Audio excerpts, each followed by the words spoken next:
Jones. It is my duty as president of this court to inform you that the court in closed session and upon secret written ballot, 2/3 of the members present at the time the vote was taken concurring, sentences you to be confined at hard labor for 3 months and to forfeit $55 per month for a like period.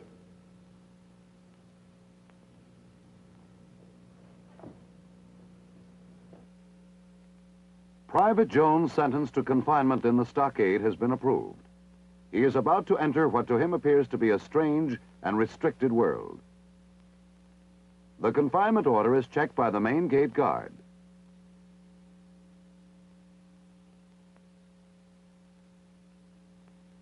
The main gate is unlocked. Jones enters the confinement facility, and for the next few months his life will be closely controlled. After administrative processing, Jones and other prisoners were interviewed by the confinement officer. Jones awaited his turn with some nervousness.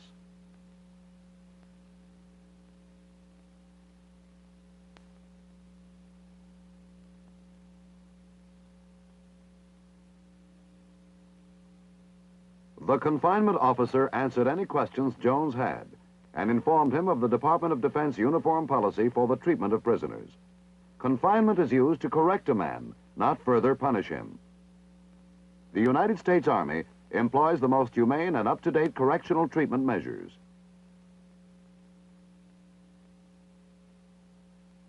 One thing I want you to understand, Jones, we are not here to punish you. The court sentenced you to confinement, to hard labor, and to loss of some of your pay. That is your punishment. We are here to assure your safekeeping and to help you through training, guidance, and assistance with personal problems to a better understanding of your obligations and how you can meet them. Our standards for your appearance and obedience are high, but they're not unreasonable. Discipline will be strict, but fair. Yes, sir. That sign, what does it mean? The court sentences, we rehabilitate. That sign means just exactly what it says. Yes, sir, but that word rehabilitate. It's United States Army policy that manpower should never be wasted, and that all military personnel who can be should be effectively employed. Now, in carrying out this policy, we have a rehabilitation program for confined personnel. We give as much help as we can to individuals who are temporarily out of step. Of course, there are some offenders who refuse to be helped, but there are far more who benefit by a renewed realization of their own value to themselves as well as to their family and the nation. Those men can be returned to useful military service. I think I see, sir. You might say that the most important part of our job here is to see that a man is returned to duty a better trained, better disciplined, and more self-respecting soldier. Are there any more questions? No, sir. Well, that'll be all. You wait outside until the other interviews are completed. Yes, sir.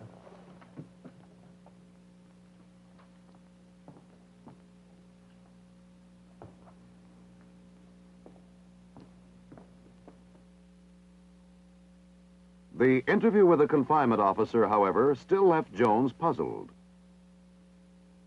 How could he be returned to duty as a better trained, better disciplined, and more self-respecting soldier? The answer to that question depends to a large extent on how well you, as a guard, carry out your part in the rehabilitation program of the stockade. Because so much depends upon the quality of guard personnel, rigid regulations have been formulated for the selection of confinement specialists. A man must be at least 21 years old, a high school graduate, and have no special or general court-martial record.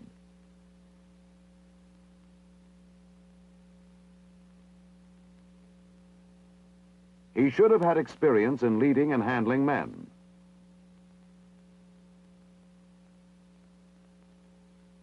Six basic principles guide guards in their contacts with prisoners. Translated into action, these principles require that a guard must be vigilant, firm, decisive, objective, impartial, and impersonal. To be vigilant, you as a guard must at all times be alert and fully aware of what is happening. To be firm, you must be sure that you are correct before issuing an order. But once the order is given, it must be obeyed. Decisiveness requires that a confinement specialist always be sure in his actions.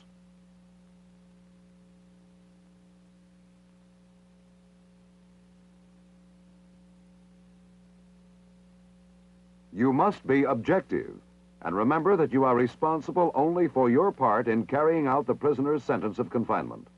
You must be impartial in your contacts with prisoners and equally fair with all. Last, you must be impersonal. A confinement specialist must show consideration and interest in the problems of prisoners, but must never allow himself to become personally or emotionally involved. If a problem arises, you should obtain all of the facts and then refer the problem to your supervisor.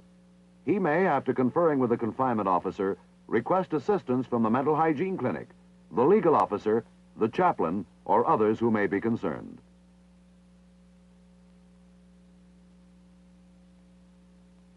Two types of stockades are in use today. One is the permanent type stockade, such as this one.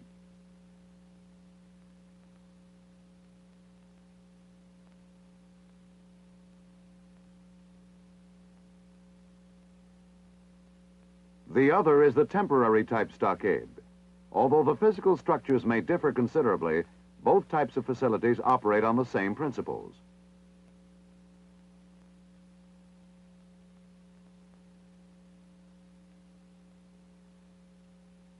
Newly assigned confinement personnel are usually first placed on tower guard duty until they can become fully experienced in the programs and operations of the facility. A tower guard is concerned primarily with the maintenance of custody and control of the prisoners. Each tower guard is assigned specific areas inside the stockade to observe, as well as outside along the fence line. The tower guard must also be alert to what is happening in other areas within his range of vision, so that incidents occurring in an area assigned to another tower guard who has momentarily looked elsewhere will not go undetected. He must be alert and observant. Any unusual action or incident should be reported immediately. He must be on the lookout for any violations of the rules and regulations of the facility. Prompt reporting of improper conduct or actions by prisoners will enable the confinement officer to take immediate corrective action. Such corrective action will materially improve the prisoner's discipline.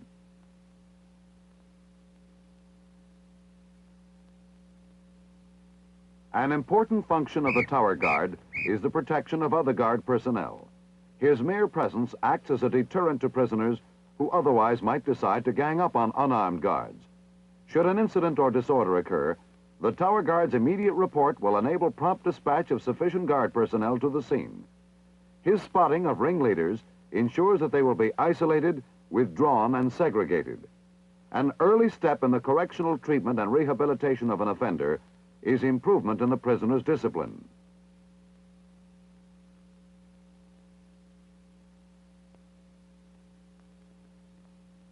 The tower guard's assistance in maintaining this discipline is most important.